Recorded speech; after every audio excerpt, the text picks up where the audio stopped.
ধারাবাহিকের আগামী পর্বতে আমরা দেখতে চলেছি বনলতা এবং অনুভবের মিল করানোর জন্য বনলতার ব্যাপারে অনেক কিছু জানা দরকার এই মুহূর্তে লাজুর।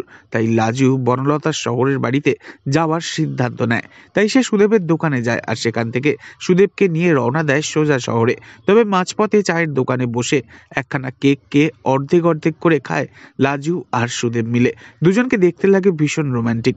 তবে এরপর দেখা যায় হাতে করে মিষ্টির হাড়ি নিয়ে সুদেব আর সাথে লাজু দুজনে মিলে এসে দাঁড়ায় অনুভবদের বাড়ির সদর দরজায়।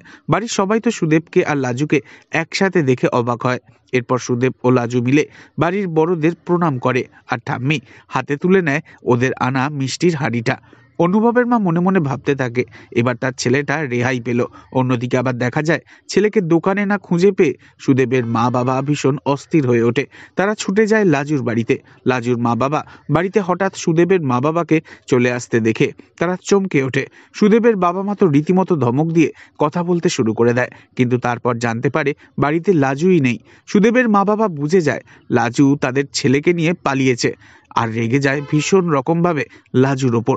তবে একদিকে যখন অনুভবের মা ভীষণ খুশি, তবে অন্যদিকে কিন্তু লাজু ও সুদেবের সম্পর্ক নিয়ে ভীষণই চিন্তিত সুদেবের মা ও বাবা।